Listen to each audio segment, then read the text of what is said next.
Julian Huxley was also the brother of Aldous Huxley, the author of Brave New World, who gave a speech at Berkeley in 1962 in which he talked about technology being developed at that time in the 1960s to control the masses through their brain chemistry. Well then, very briefly, let me speak about one of the more recent developments in the sphere of neurology, the implantation of electrodes in the brain. This, of course, has been done on a large scale in animals, and in a few cases it's been done in cases of the hopelessly insane. And it is, anybody who's watched the behavior of rats with electrodes planted in different centers must come away from this experience with the most extraordinary doubts about what on earth is in store for us if ever this is got hold of by a dictator. If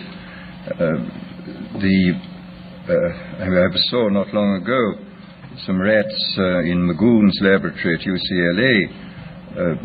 There were two sets of them, one with electrodes planted in a pleasure center. And these rats were, the technique was that they had a bar which they pressed and which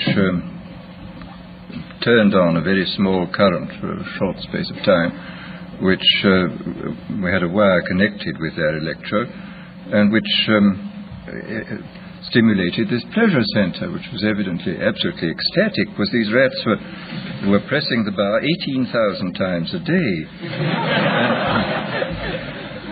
Apparently, if you kept them from pressing the bar for a day, they would press the bar 36,000 times on the following day and would fall till they fell down in complete exhaustion. And they would neither eat nor be interested in the opposite sex and would just go on pressing this bar.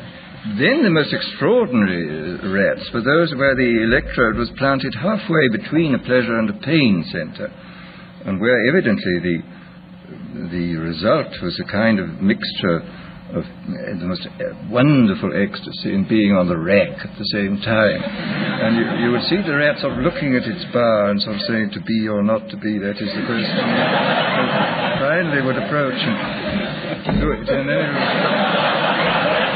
go back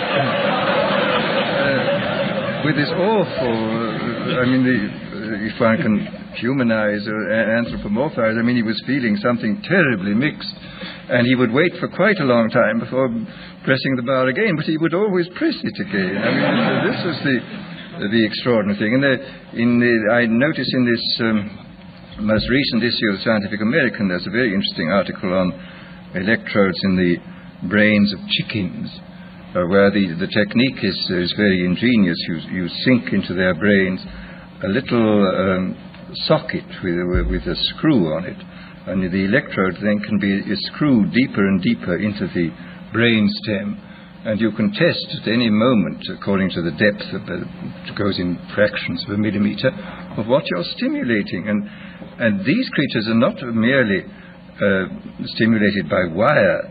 They are fitted with a miniaturized radio receiver weighing less than an ounce, which is attached to them, so that they can be communicated with at a distance. They can run about in the barnyard, and you can press the button, and this particular area of the brain to which the electrode's been screwed down to will be stimulated, and you will get these fantastic phenomena that a sleepy chicken will suddenly get up and rush about, or an active chicken will suddenly sit down and go to sleep, or a hen will suddenly start sitting as though it were hatching out an egg, or a rooster will start fighting, or will suddenly go into a state of extreme depression.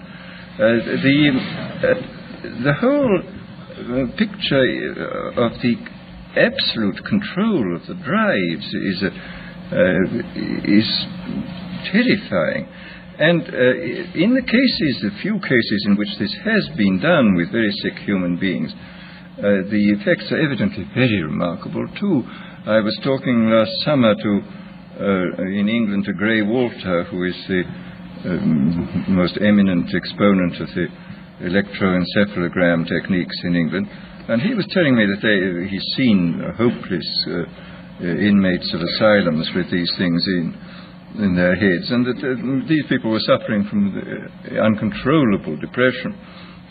And they'd had the electrodes inserted into something resembling, evidently, the pleasure center of the rat. Anyhow, when they felt too bad, they just pressed a button and the battery in their pocket. And he said the result was fantastic. The mouse would go down, would suddenly turn up, and they would evidently feel very cheerful and happy. So that here again one sees the most extraordinary revolutionary techniques which are now available to us.